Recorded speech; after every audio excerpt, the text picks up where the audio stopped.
Hey, welcome into the REVO Church podcast. I'm Jame. I'm the host. Man, I'm happy you're here because here's what happened. Back in February of 2024, we launched this podcast. And a couple of the episodes that we launched with were actually on relationships. And we talked all about relationships being single. What do you do when you are single? We did an episode of, hey, you're married without kids. How do you serve the Lord married without kids? We did an episode married with kids. How do you serve the Lord with your kids? And then we said, hey, what if you're married and you have adult kids? How do you do that? And so on the very first episode, inaugural episode, it was me, Caroline Hartley, and Matthew. And we were talking about singleness. And guess what? Matthew, are you single anymore? Woo! Amen. Praise the Lord. Thanks to that podcast, someone hit me up, and now we're married. No, I'm just joking. That's not how it was. It's not how it was. I think we said on that podcast that I was. Did we say that I was dating somebody? I can't remember if we did or not. I think we did. That we said I don't know if that counts as being single, but it does because you're either married or you're single. Yeah, we said though he was dating, he was not married. I think we said that, but whatever. Either way. Then we recorded a podcast. It was me and my lovely bride, and John and Abby Wood. And we were talking about how we serve God married without kids. And me and Casey on the podcast said, hey, we're not really trying to have kids. We said, if God blesses us with kids, then amen. But for us, hey, we're just enjoying life. We're here. We're just serving the Lord. Like, we're good. And guess what? I got a little boy. It's so funny how God does things, man. He blesses us in so many ways. I was waiting for you to just hold Gideon up, just like I held up the ring finger. It's like, don't worry, he's not down there. He's not down there. He is with his mother. His Lion King, Simba. Yeah, just hold him up. Yeah, no. He is not in this room. He is at home, probably playing with his dinosaur. So that's his favorite thing right now. He has a dino and a turtle, and he just has fun. Of course he has a turtle. That's your favorite animal. That's my favorite animal. Yeah. But man, so we sat down and me and Matthew were talking, and we're like, a year ago, we did these podcasts where we were talking about the stage of life that we were in. And we said, now fast forward a year and some change, and we are in two totally different stages of life. I'm now in the stage of life where I have a child that I have to take care of, which is a lot of fun and sometimes a little bit tiring, but it is a good time. Matthew now is married, and now he's going from I'm doing me to doing us. It's not my schedule, it's our schedule. It's not let me check my calendar, it's let me check the calendar, because we know that if your wife puts something on the calendar, it is for y'all. Yes. And so you're starting to learn these things. So we sat down and said, well, man, everyone's going through some life changes. For us, it's kids and marriage, but for you, maybe you have a different stage of life. And so we sat down and said, hey, what's some things that we have learned in our new stages of life that we think could apply? Because though my child is young, he doesn't even talk yet. He goes, that's about it. Matthew, my child is older than Matthew's marriage. Yeah, that's true. And so though we are not experts, I think we all go through changes in life. I think in those changes is where you start to learn, hey, what are you going to do? How are you going to serve? Where are you meant to go? And so I think, our goal for this episode is to show people, hey, in the change, here's some things you can do to really help that. Yep. REVO Church exists to spark a revolution of life change through Jesus. Yeah. And Jesus has certainly changed our lives a lot in the last year. So it may not all be applicable, just because you're listening and don't have a 3 or 4 month old kid and you've been married for 40 years and not 4 weeks, then we're not talking about parenting and marriage. We're talking about life change, changes that happen within your life. So, yeah, I think that's the big kicker is it's not a one size. It is not a one size fits this size. It's more meant to be a one size fits all. And so I want to kick us right off the bat. The very first thing that I've learned, not just with having a child, but also just in every stage of life that I've ever went through, when I went from being at my parents' house to off to college to moving into my own house to dating to engaged to married to a kid. The one thing that I have learned is this, man, your mindset will dictate a lot of how you react and interact with things. I think your mindset is so important.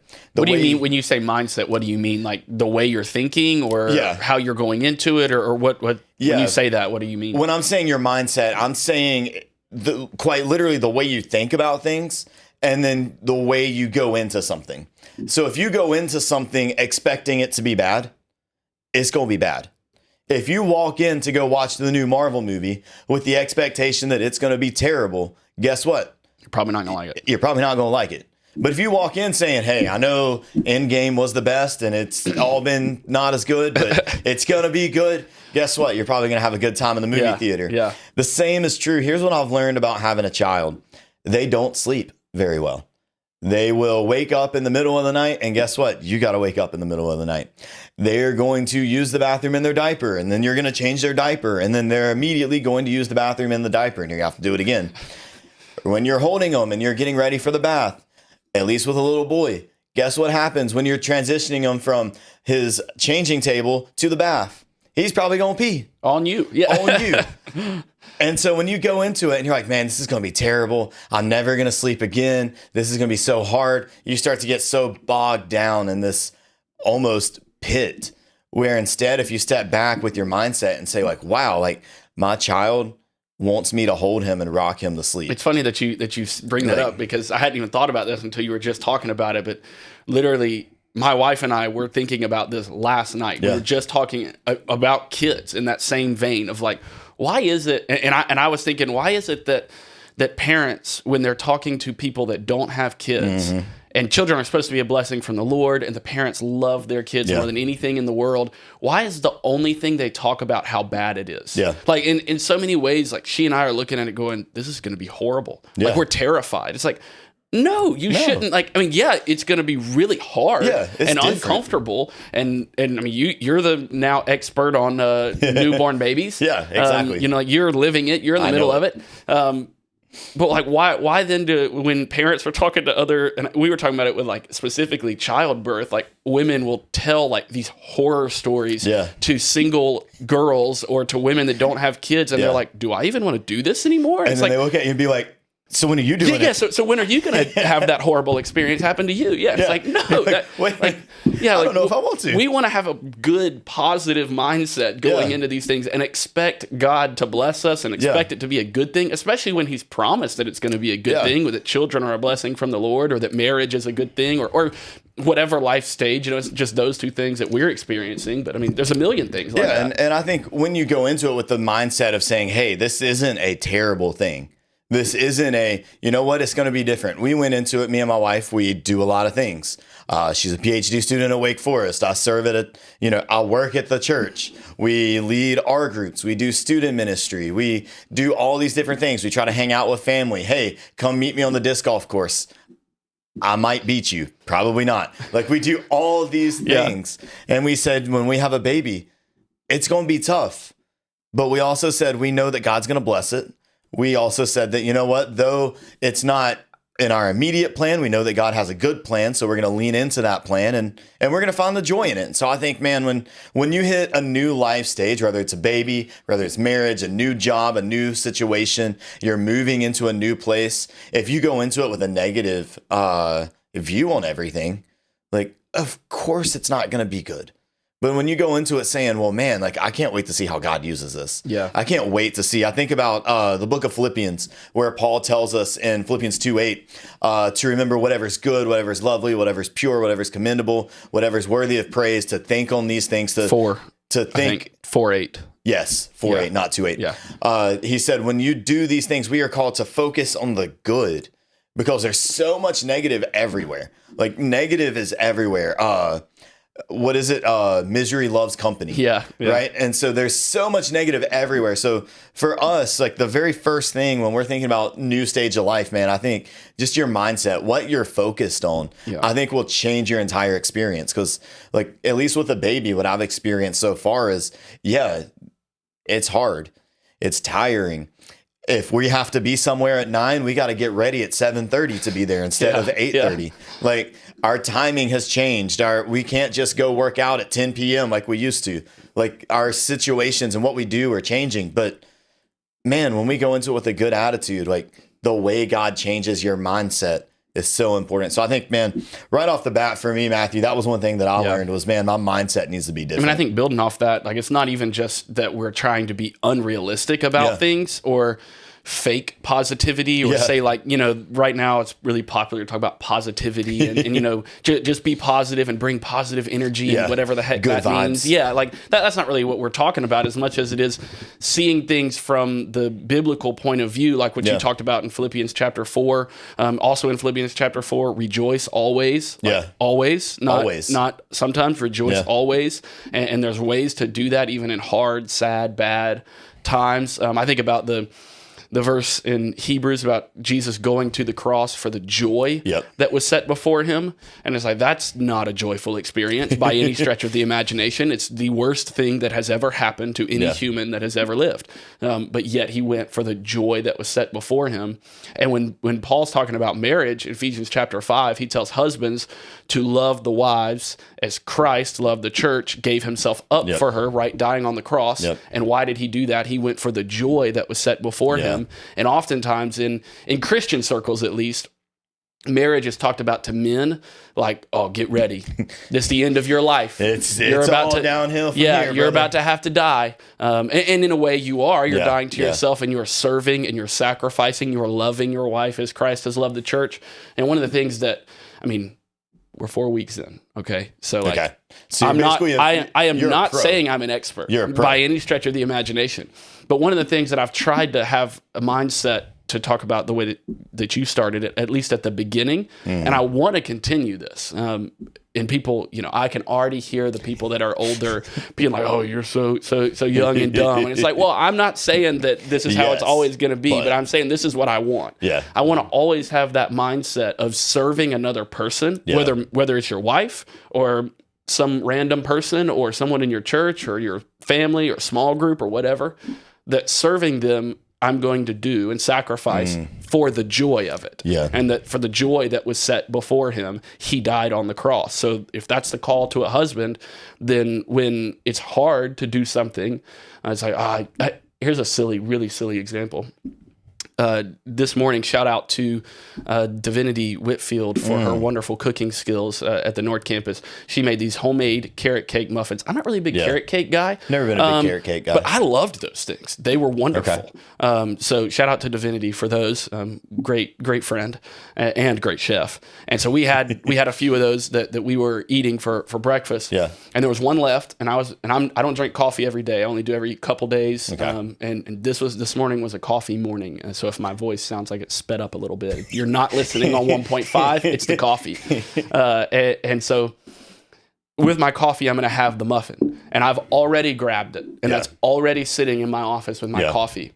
And I hear Jenna ask from the other room about, do we have anything for breakfast? And I know she's got cereal. And I said, well, we got cereal and yogurt. And I was looking at that muffin. I was like, dang it, I need to give her this muffin. That's a stupid thing, right?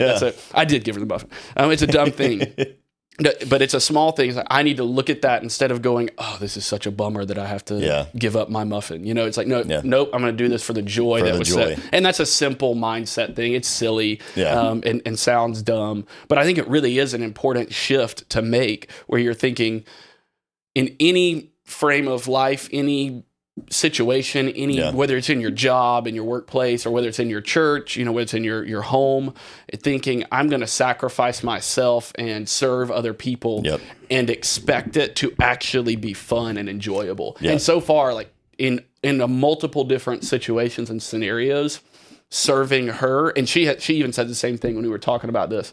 Her serving me has been fun for her. It's like it's actually kind of enjoyable to do some of those things. There's a weird thing that God does that He's promised to do, that when you give of yourself, you actually get life back. You actually get something from it, even though you're giving.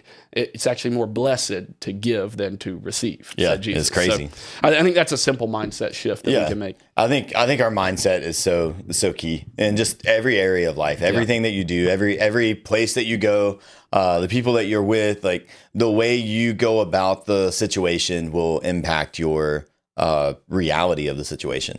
Because it may be tough, life may be difficult, but that doesn't mean that you can't find the joy in it. That doesn't mean that there's not joy in the suffering. That doesn't mean that there's not joy in the success. I think sometimes, like, I've caught myself with this where I will have very good things, Matthew. God will bless me in many different ways throughout my life. But because I go into it with the wrong mindset, because I'm going into it expecting the negative, I just can't see past it. Yeah. I am quite literally my own worst enemy. I will step inside of a jail and close the door with no lock on it and be like, why can't I get out?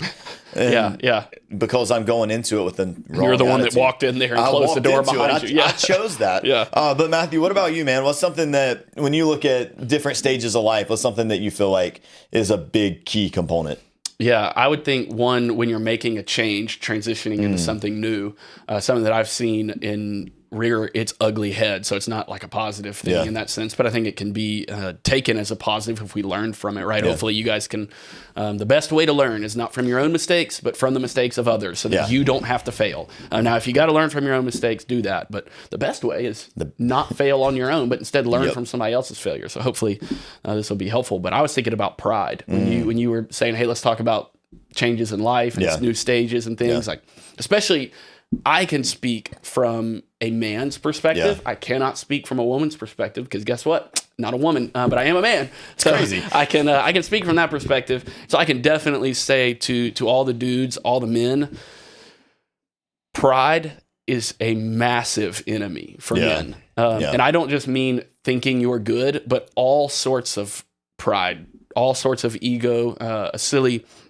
But I think good example would be she said it was a fight. I don't think it was. I was like, it's like, if that's a fight, like, then we're doing great. You know, I was like if that's a fight, then let's keep it up. If that's a fight, like, then this is going to be a great marriage. If that's what we're calling fights, then this is going to be just fine. But I was hanging a thing in the house right after the honeymoon, right after I've moved most, if not all of my stuff, and I'm hanging something up. I've got the new drill that I got, all this sort of stuff, and I put it up on the wall, and one of the ways that God is going to bless me through her, and has already done so, is that she is very good organizationally. Jenna loves things to be done well and to look good. Me, on the other hand, I don't care. But that's one of her gifts, and so God's going to really do a lot in me through that gift of hers. And so I hang this thing up, and I know that she's like that, so I'm like, I want to make sure this is done right and done well. So I put this thing up, and to the naked eye, it is perfect. I was stupid enough to put a level on it. Oh, no. Yeah. And the bubble is not in the center. Yeah. It's in the center, but it's slightly to the right. It's not perfect. So it's in between the two lines, but it's not perfectly in between the two lines. But if I had never put the level there, not only would I not have known, I swear she would have never known. But I showed it to her with the level on, like a dummy. And so she was like, oh, it's not straight. Or it's the bubble's off center, and I was like, no, the bubble's in between the two lines. Like it's fine. It's just, no, it's not. It's not. But then she's so kind and gracious. She's like, it doesn't really matter. But when we're hanging like pictures and things like that, it needs to be level. And instead of being like, she said it doesn't matter, and so therefore it doesn't matter, and it's okay to leave it like that. I got all hurt that as a husband, I wasn't a good enough handyman. And what it was is my pride, my ego was hurt. Like, and so then I started to act like an idiot, and it's like, I'm going to take it off and just redo it. And I'm like acting all huffy and mad. Like it's her fault that I didn't do it right the first time. And she's like, it's really fine. Like, it's okay. And I'm like, no, it's not. It's not. If it's not straight, then I'm going to do it right. And afterwards, about 5 minutes later, after I did get it on straight, by the way, I said, hey, I'm sorry.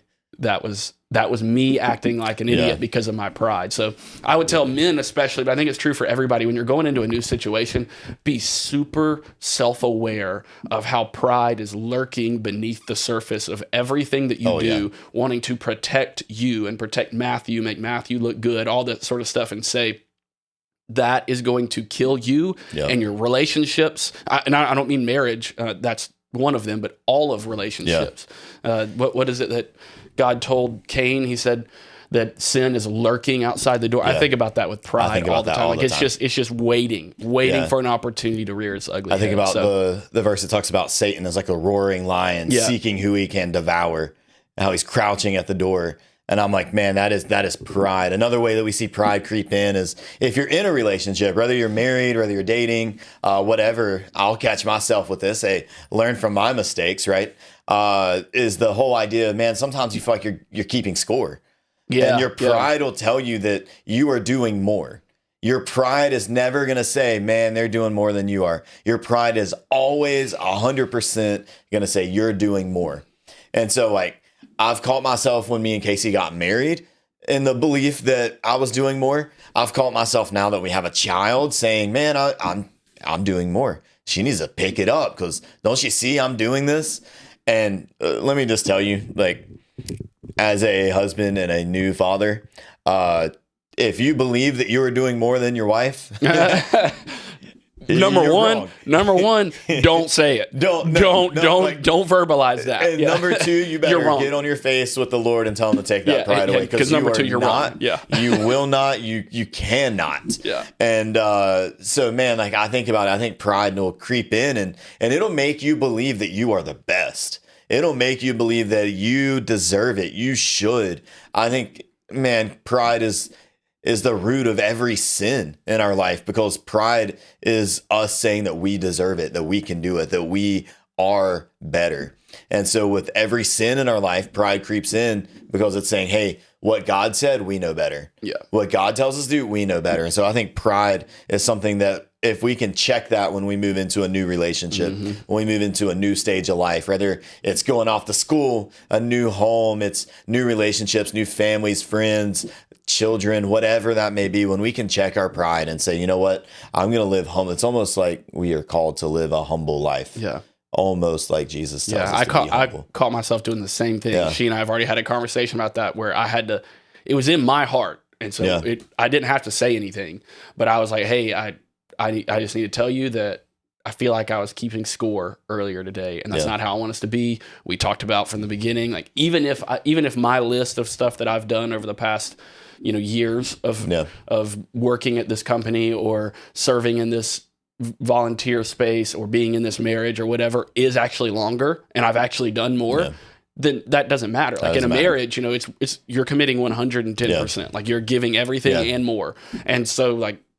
That's exactly what I signed up for. So why am I complaining or counting or anything? And so I had to confess that. It's like, hey, just want to let you know that was in my heart. It's not true. And I'm thankful for you and everything that you do, even things I don't see. And so I just want to let you know. I'd say that's the other thing too that was big is being open and honest and confessing sin in your relationships. And once again, I'm not just talking about marriage. That's a great one. That's a great one. But all relationships, being able to confess a sin, even if it was just something in your heart that the other person didn't know about, so that you can receive grace and forgiveness from them. That's a beautiful thing. That's a wonderful thing. It sucks in the moment. It's not fun in the moment, but it is. It's a great thing. No, it's not. I've noticed that being married, I've been married for a little bit longer than Matthew, not long by any stretch. We'll hit 5 years in August. Hey. We'll hit 10 years as a couple in August, 5 years married, and then 6 months as parents all in August. So it's pretty cool how all of that worked out. I only really have to remember 1 month. And well, now 2, because Casey's birthday is also in August. So it's really nice. When we first got together, I would get all the dates confused. We should have done that. That would have been smart. I should have done everything around her birthday. No, because then you'll get the dates confused. And so it's actually you'll tell her happy birthday when it's your anniversary. And trust me, I did that. It was not great. But man, it's embarrassing. But what I've learned in our time of being married is that our biggest fights always came because of a lack of honesty and a lack of confession of sin. Whether it's a big sin or it's just something small that's in your heart that's not anything. What I've found, at least for me personally in marriage and having a child, is that when that sin creeps in, even if it's just in you and it's never vocalized, it's never used, it warps your perception.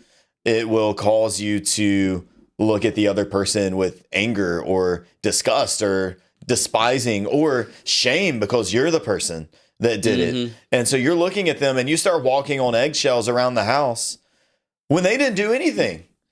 And so what I've learned is that, man, like the times that have been the most joyful and joy-giving is when there's honesty, is when there's confession, is when I look at her and be like, girl, I love you and I messed up. I love you and like, here's what happened. Or looking at her and saying like, girl, what'd you do that one time that happened? Yeah. And so I think about it and I'm like, man, like if honesty and confession could be something that we could do, I think that would change the way we interact with people. It would change the way we interact in life circumstances. It makes me think about 1 John where we're told to confess our sins and he's faithful and just to forgive us and to cleanse us from all unrighteousness. 1 John 1:9.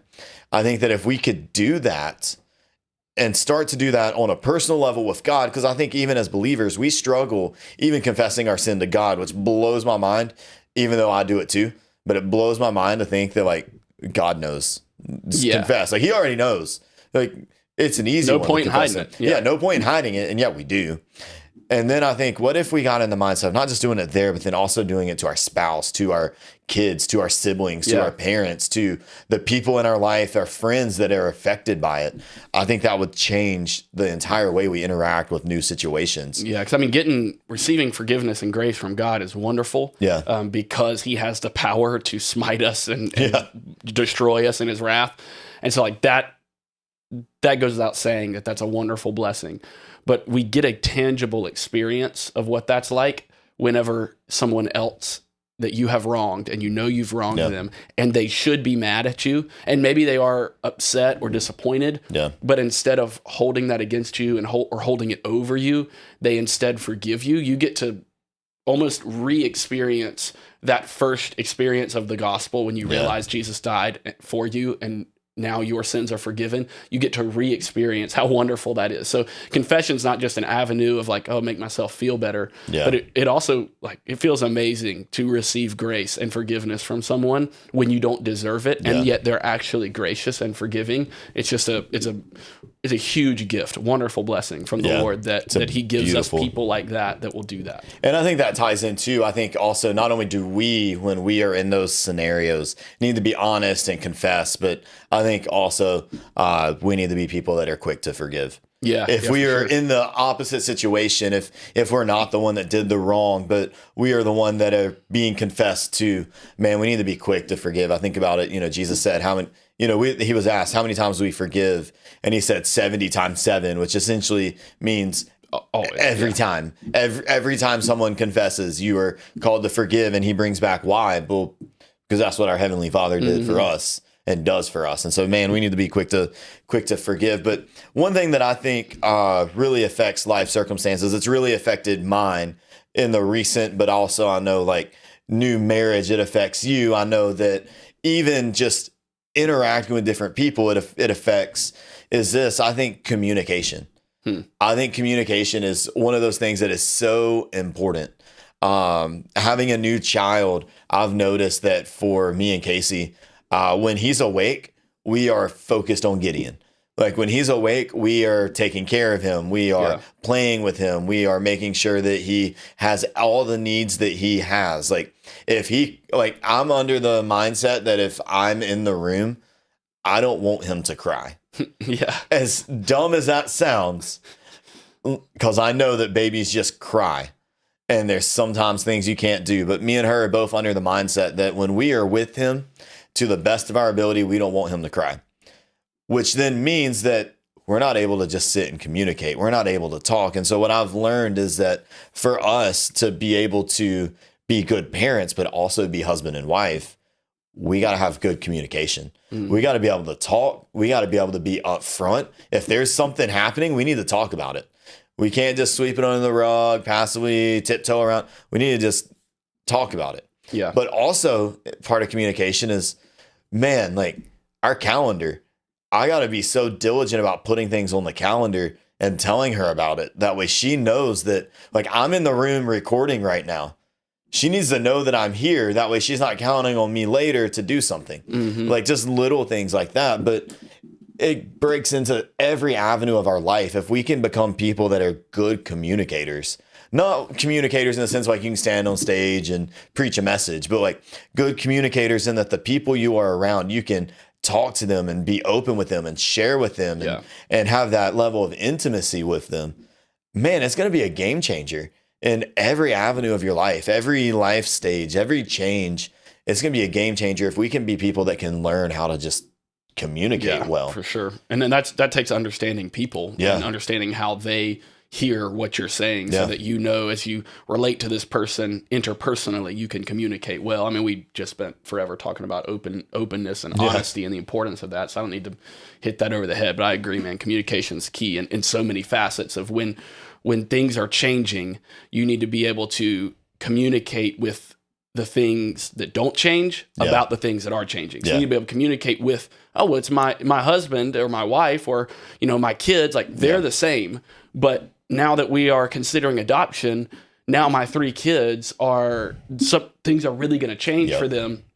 And so I need to make sure communication with them is strong or whatever the life circumstance is where you're thinking the people that are constant, the things that are constant, I've got to communicate well with them about the things that are changing, and not even just about the things that are changing, but also the other steady things so that we stay on the same page and don't let everything change at once and just let the one thing that's going to change. So I agree. I think I got some good advice one time.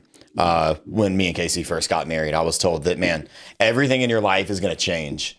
The one thing that's not is that your wife is always going to be there for you. She's always going to be with you. And so it's kind of that idea, like you said, of, man, things are going to change. So make sure you're communicating and you're spending time and you're with the people or the things that don't. And I've thought about that, and I think about that all throughout my life. I'm like, man, Casey's always going to be there for me.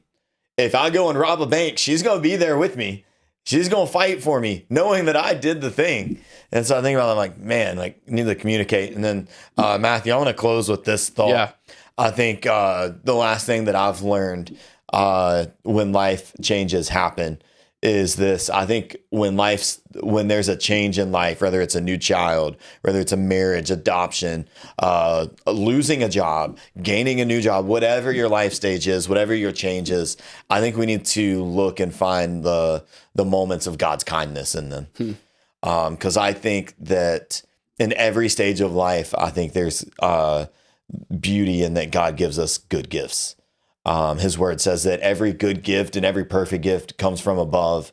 And so I think that in those moments we need to look and see, hey, God is really kind here. Yep. God has done a good thing here. Even if it's small, even if it's little. Yep. Even if it's a little thing. Like I think about like holding Gideon, and when he doesn't want to sleep, like one of the big God's kindness that I have seen. Yeah, there we go. God's kindnesses. Is that a thing? It's totally a thing now. And when I think about it, like one of the things I see is like, man, like being able to rock him and him fall asleep in my arms. Like that is such a kindness of God, because that's this little baby looking at me as like a protector, looking at me that he feels so comfortable with me that he would fall asleep. Yeah. Because if you think about it, sleep is the weirdest thing we do as humans. We lay down, close our eyes, and we go unconscious for 6, 8, 10. Some of y'all are going unconscious for 12 hours at a time. Bless you, if so. Bless you. And so I think about that, like he's a little baby, doesn't totally interact vulnerable with the world well, and yet he's going completely unconscious in my arms because he trusts me. And I look at that, I'm like, wow, like God's being kind in that moment. Or the fact of like when he sleeps for like, he'll sleep sometimes for 6 hours in a stretch. That's God's kindness of me being able to either get work done or clean the house or sleep for 6 hours. Yeah. Like that's overnight. That's God's kindness. And I think about that, but that stretches into every scenario of life, of everything that we do, man. God has been kind to us. Yep. And I agree completely. I don't have anything to add. The little moments, the big moments, everything. Yeah. Don't take the graces and the blessings and the kindnesses, if that's a word, for granted. Yeah. I think we get in the habit, and I think it goes back to what we said at the top with our mindset. I think when we're focusing on the negatives, I think we miss all the little moments of God's kindness. And so, man, this has been the Church Podcast. I hope that for you, you're going through a life change. I know that because I know that every single one of us in all of life has a new stage of life that we're going through. Even if it's just moving from a Tuesday to a Wednesday. It's a change. And the challenge from Tuesday to Wednesday is going to be different. But it's still a change. It's still a change. And so no matter what, whether you're having a your first child, your 5th child. If you're my sister, you just had your 8th child. If you just got married, if, man, you're in this new stage, your kids are having kids, wherever you are in life, whatever you've been doing, man, we're in a change. And so I hope that some of these practical tips can help you in just navigating your change, because here's what I know, man, change happens, but we serve a God that is unchanging. Yeah. And so when we serve a God that's unchanging, that means that he takes care of us. He loves us. He's with us. And so I hope that these things that we have learned in our recent changes in life can help you in yours. But this has been the Church Podcast. We'll see you in the next episode. Peace.